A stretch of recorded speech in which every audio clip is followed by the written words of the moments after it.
Pressure எவ்வளோ pressure வருது அத்தாடி போட்டு ஓடிட்டு போட்ட முன்னே போய் நாம் இப்போ பாம்பன் தெக்குவாரியில் இருக்கோம். இப்போ இந்த போட்டு வந்து வேலை முடிஞ்சு கடலில் இறக்குற ஃபைனல் ஸ்டேஜில் இருக்குது. உங்களுக்கு பார்த்தாலே தெரியும் கடல் மட்டத்துக்கு பக்கத்தில் வந்துட்டாங்க. இப்போ லாஸ்ட்டு கட்ட வேலையை பார்த்துக்கிருக்காங்க. அந்த போட்டினுடைய பின்பகுதியில் ஆங்கர் வந்து கடல்கள் போட்டிருப்பாங்க. அந்த ஆங்கர் கயத்தை வாங்கி வச்சுருக்காங்க. இப்போ இந்த ஸ்டீல் ரோப்பில் இருந்து அந்த போட்டினுடைய அந்த கயத்தை கட் பண்ணி விட்ருவாங்க. கட் பண்ணோடனே போட்டு வேகமாக கடலில் இறங்கிடும். ஃபைனல் வரையை பார்த்துக்கிருங்க. இதான் லாஸ்ட்டு கட்டம். இதுக்கு முன்னாடி போட்டை வந்து கொஞ்சம் கொஞ்சமாக அங்கேருந்து நகர்த்தி கொண்டு வந்திருக்காங்க. இப்போ வந்து கடல் மட்டத்துக்கு போயிட்டு நான் ஒரு வேலையாக இருந்தேன், தெக்குவாடி வரையும் வந்தேன். இப்படி ஒரு அருமையான காட்சி நம்ம கிடச்சிருக்கு. அதை உங்களோட ஷேர் பண்ணிக்கிறேன். எவ்வாறு இது லாஸ்ட்டு கட்டம். அந்த கயரை வெட்டும்போது ஒரு ப்ரெஷர் உண்டாகும். அந்த நேரத்தில் ஆட்கள் பக்கத்தில் இருக்கக்கூடாது. ரொம்ப சிரமமான சூழ்நிலை.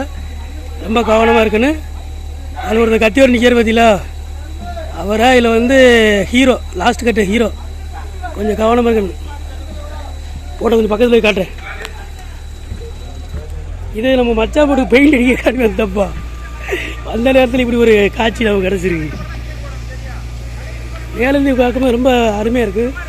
இங்கே காட்டுறேன். பெயிண்ட் இப்போ புதுசாக அடிச்சு தெரியல, இல்லை தெளிவாக காட்டுறேன் உங்களுக்கு. இப்போ என்ன பண்ண போகிறாங்கன்னா, அந்த ரோப்பு இருக்கா இடையில அந்த கயிறை வெட்டி விட்ருவாங்க. அதுதான் லாஸ்ட்டு கட்டாக. ரொம்ப கவனமாக இருக்குன்னு அவர் வந்து அங்கேருந்து இன்ஃபர்மேஷன் சொன்ன உடனே மைக்கில் அனௌன்ஸ் பண்ணுவாங்க. கட் பண்ணுன்னு சொன்னோடனே கட் பண்ணி விட்ருவாங்க.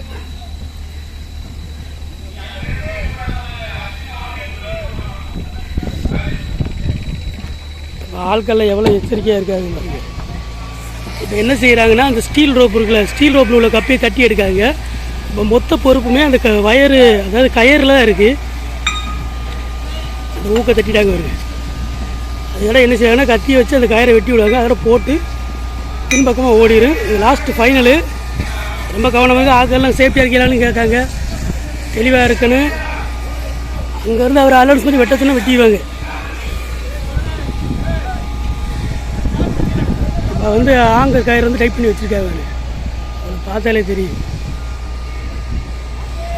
இவர் தான் வந்து ஹெட்டு. அவர் எல்லாத்தையும் செக் பண்ணி லாஸ்ட்டாக வெட்டுங்கன்னா வெட்டிடுவாங்க. தீவம் போல சூப்பர் பேட்டு ஒன்று கிடச்சிருக்கு.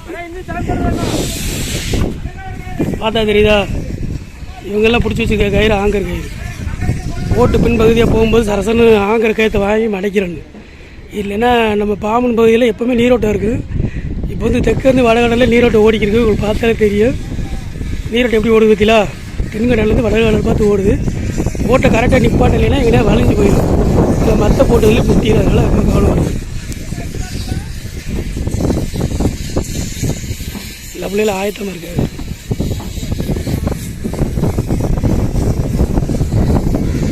எல்லாம் பர்ஃபெக்டாக இருக்குன்னு பார்த்துக்கிறாரு. போட்டில் இன்ஜின் அடிச்சிட்டாங்களா, போட்டு இன்ஜின் அடிச்சிட்டாங்களா, போட்டில் இன்ஜின் அடிச்சு வச்சுருக்காங்க. ஏன்னா போட்டு இறங்கணுன்னு போட்டை நிப்பாட்டணும் அப்படி இருக்காங்க. அதெல்லாம் பரபரப்பாக இருக்காங்க. ஏன்னா முன்ன பின்ன ஏதாவது மிஸ்டேக் ஆச்சுன்னா பிரச்சனை ஆயிடும். அதனால் கவனமாக இருக்குது.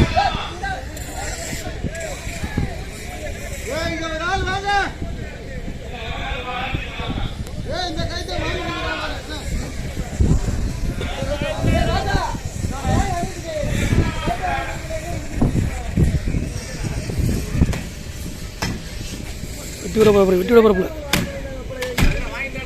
ப்ரெஷர் எவ்வளோ ப்ரெஷர் வருது அத்தாடி போட்டு ஓடிட்டு சரசனை அட்டியா மரம் வாங்கணும். பல மூணு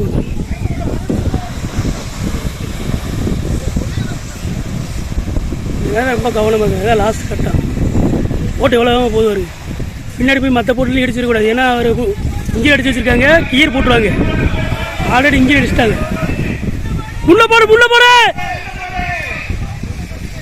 போட்டு முள்ள போற போட்டு கடலில் இறங்குற அந்த ஃபைனல் ஸ்டேஜில் அவங்க என்ன தான் கவனம் வந்தாலும் அவங்களுடைய கியர் போட்டு வேகப்படுத்துறதுக்கு முன்னாடி இந்த படகு பின்னாடி இருக்கிற போட்டில் இடிச்சிருச்சுங்க. என்ன தான் கவனமாக இருந்தாலும் அந்த போட்டுடைய வேகத்தினால கொஞ்சம் கண்ட்ரோல் பண்ண முடியாது. பின்னாடி இருக்கிற போட்டில் இடிச்சிருச்சு. பெரிய லெவலில் சேதாரம் இல்லை. இதே அதில் வந்து மரப்போட்டாக இருந்தால் அந்த போட்டு வந்து உடஞ்சிருக்க வாய்ப்பு இருக்குது. ரெண்டுமே இரும்பு போட்டுங்கிறதுனால எந்த பிரச்சனையும் இல்லை. இப்போ ஓரளவுக்கு போட்டை வந்து சரி பண்ணிட்டாங்க. அந்த போட்டில் எதுவும் சேதாரமாச்சான்னு தெரியல. லேசாக ஒரு சின்ன கிராக்கு மட்டும் இருக்குது, மேலே பெயிண்ட் மட்டும் போயிருக்கு. எல்லாம் இரும்பு போட்டதுனால தப்பிச்சு. இதான் மரப்பாடியாக இருந்தால் புத்துட்டு போயிருக்கு. நல்ல வேலையாக போச்சு. எப்படியோ ஒரு வழியாக இந்த விசைப்படை வந்து பத்திரமா கடலில் இறக்கிட்டாங்க. பின்னாடி இருந்த இரும்பு படகுல மட்டும் லேசாக பின்பகுதி போய் இடிச்சிருச்சு. அது வந்து மரப்படகுனா அந்த போட்டு உடைய வாய்ப்பு இருந்திருக்கு. ஆனால் அது இரும்பு போட்டுனால ஒரு பிரச்சனையும் இல்லை, சின்ன பெயிண்டிங் டேமேஜோட போயிடுச்சு. ஒரு வழியாக இந்த படம் இறக்கிட்டாங்க. இந்த வீடியோ உங்களுக்கு பிடிச்சிருந்தா மறக்காமல் நம்ம சேனலை சப்ஸ்கிரைப் பண்ணி மற்றவங்க ஷேர் பண்ணிக்கிங்க. நம்முடைய சேனலில் மற்ற வீடியோக்களை பார்த்துட்டு உங்களோட கமெண்ட்களை. ஓகே, அடுத்து இன்ட்ரெஸ்டிங் வீடியோ சந்திப்போம்.